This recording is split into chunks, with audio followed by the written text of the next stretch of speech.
दूसरी जगह जाने से नहीं है, बल्कि इसका संबंध किसी समुदाय की मूल बसाहट से है। और जब तक कोई बसाहट नहीं रहेगी, स्थायी कुछ नहीं रहेगा, तब तक वो समाज की उन्नति, उसका जो सांस्कृतिक, सामाजिक और आर्थिक उन्नति जिसे होनी चाहिए वह नहीं होता है। समाजशास्त्र में प्रवासन को यानी माइग्रेशन को मूलतः व्यक्तिगत तरीके से ही लोगों ने देखा है, या अगर हम मॉडर्न सोशियोलॉजी की बात करें तो प्रवासन की बात करते हुए खासतौर से अर्बनाइजेशन की वजह से जो एक पलायन हो रहा है उसे ही देखा जाता है। लेकिन आदिवासियों के संदर्भ में प्रवासन इसलिए महत्वपूर्ण है क्योंकि इसका हिस्टोरिकल रेफरेंस है, ऐतिहासिक संदर्भ है, और इसका बहुत बड़ा संबंध वर्तमान से है। इतिहास के संदर्भ में जितेंद्र जी ने उसका जिक्र किया कि 11,000 साल पहले एक बसाहट रही आदिवासी समुदायों की। अगर हम मिहिली ट्रेडिशन में जाएँ, जैसे जितेंद्र जी ने बताया, गौड़ समुदाय में जाएंगे तो हमें ये बात देखने को मिलती है कि वैदिक समय के पहले, प्रागवैदिक समय में जो आदिवासी समुदाय की बसाहट रही है वो किस तरह से डिस्टर्ब होती है। और ये सारी चीज़ें खासतौर से संस्कृत लिटरेचर में हम देखते हैं कि वहाँ सुर असुर का जो मिथक आता है, जो मेटाफर आता है, वह हम देखते हैं कि आदिवासियों के प्रवासन का, माइग्रेशन का सबसे प्राचीनतम रूप रहा है, जिसने आदिवासियों की पहचान को, उनकी छवि को, इमेज को बिगाड़ा। जैसे मैम ने जिक्र किया आदिवासियों की झींगा लाला वाली जो छवि जो आई है, या आदिवासियों को असुर, राक्षस, दैत्य की तरह की जो परिकल्पना आई है, ये बहुत ही प्राचीन काल में उठी एक समस्या रही है जो प्रवासन के रूप में आती है। उसे देखा जाना चाहिए,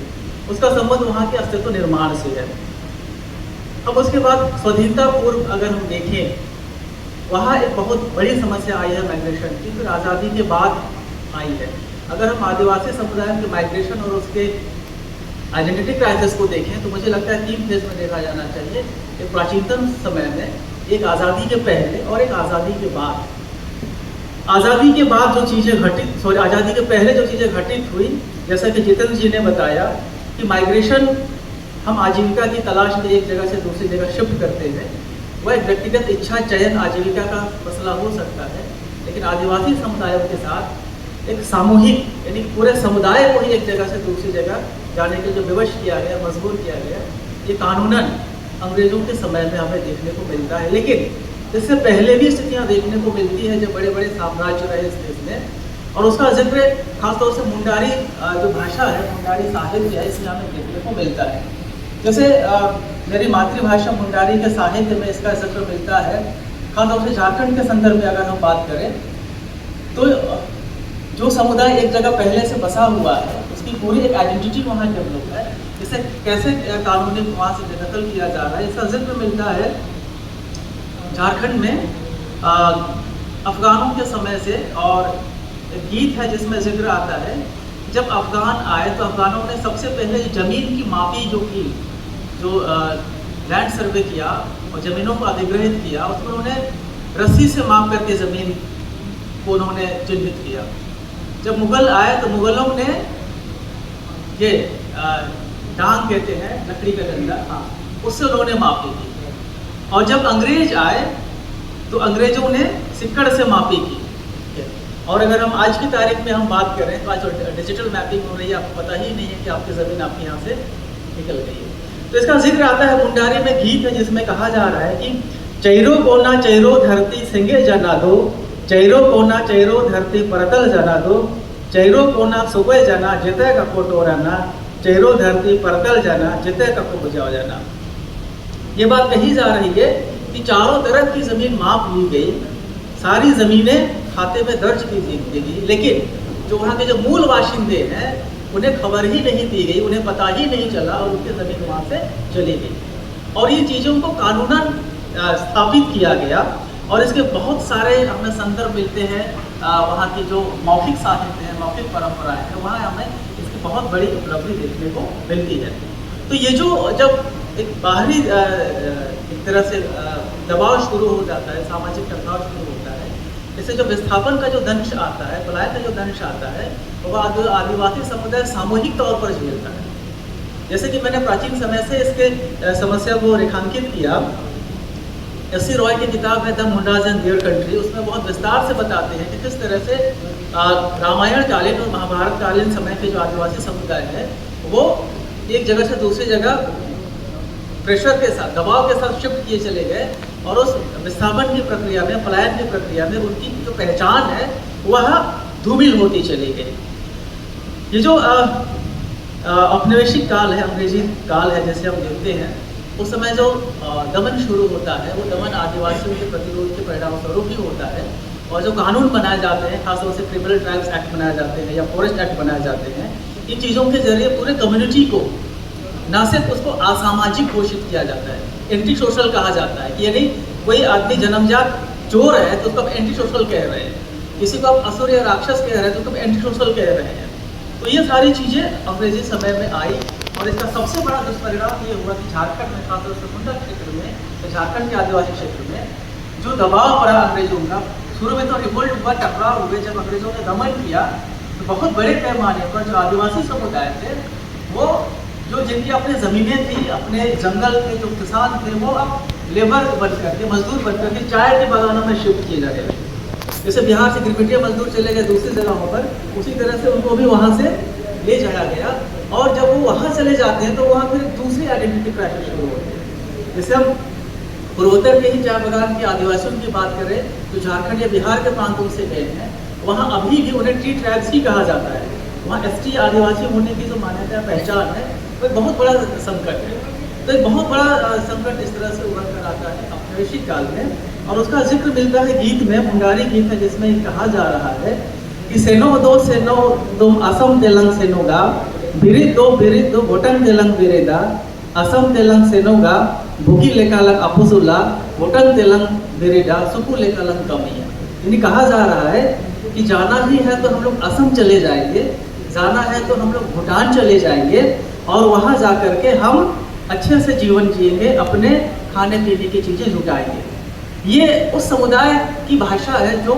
हजारों साल पहले जिन्होंने अपनी बसाहट बनाई, लेकिन एक फेज आता है, एक औपनिवेशिक सत्ता आती है जो उन पर दबाव डालती है, दखल डालती है, और उनकी जो बसाहट है उसे तहस नहस कर देती है, उनकी आइडेंटिटी को क्रैश करती है और उन्हें शिफ्ट होना पड़ता है किसी दूसरी जगह पर। तो जो पलायन का जो मसला है, जो माइग्रेशन का जो मसला है आदिवासी समुदाय के साथ, ये केवल आजीविका से नहीं जुड़ा हुआ है बल्कि उनके पूरे ऐतिहासिक और सांस्कृतिक पहचान से जुड़ा हुआ है। आज़ादी के बाद यह दूसरे तरीके से खड़ा होता है यह संकट, क्योंकि समय को ध्यान रखते हुए मैं तेजी से बढ़ रहा हूँ तीनों चरणों की। आज़ादी के दौरान एक उम्मीद जगी थी आदिवासी समुदायों में कि संविधान बना, संविधान बनने के बाद हम एक समावेशन की प्रक्रिया में चलेंगे जहाँ हमारी आइडेंटिटी रहेगी, हमारी स्वायत्तता रहेगी और विकास की ये सारी चीज़ें एक साथ बढ़ेंगी। इसलिए मुंडारी के जो कई कवि हैं, जैसे मुंडारी के बड़े कवि का नाम लो जिन्होंने दूसरी भाषाओं में भी काम किया, जैसे डॉक्टर रामदयाल मुंडा। डॉक्टर रामदयाल मुंडा की मुंडारी कविताओं में, शुरुआती कविताओं में वो स्वीकार्यता है, एक्सेप्टेंस है कि अगर हटिया कारखाना बनेगा, अगर बड़े बांध बनेंगे तो देश की उन्नति होगी, और देश की उन्नति होगी तो आदिवासियों की भी उन्नति होगी। लेकिन ये दुर्भाग्यपूर्ण तरीके से देखते हैं कि जब आज़ादी के 20 साल बाद चीज़ें देखते हैं, आदिवासी समुदाय को नहीं बदल पा रही है और वो विस्थापन के शिकार हो रहे हैं। न सिर्फ विस्थापन के शिकार हो रहे हैं बल्कि जो कॉलोनियाँ बन रही है या जो फैक्ट्रियाँ बन रही हैं उससे जो बाहर की आबादी आ रही है वो उनके सांस्कृतिक और भाषाई चीज़ों पर हस्तक्षेप कर रही है, तो अपनी पहचान ही होती जा रही है। उनकी अपनी जो नौकरी की जो स्थितियाँ थी वो भी नहीं मिल पाई है। तब वहाँ से एक आक्रोश पैदा होता है और एक गुस्सा पैदा होता है, और हम देखते हैं कि वहाँ कविताओं में, जैसे कि रामदयाल मुंडा की ही कविता का उदाहरण थे, जो पहले में एक सांस्कृतिक समावेशन का वो स्वीकार करते थे, लेकिन बाद में वो स्वायत्तता और आइडेंटिटी की बात करना शुरू कर देते हैं, क्योंकि उन्हें लगता है कि नहीं, जो चीज़ें एक प्रोसेस में होनी चाहिए थी वो चीज़ें प्रेशर में हो रही है, तो फिर वो इन चीज़ों पर क्वेश्चन करना शुरू करते हैं। झारखंड के संदर्भ में मुझे लगता है कि जो भी आदिवासी भाषा के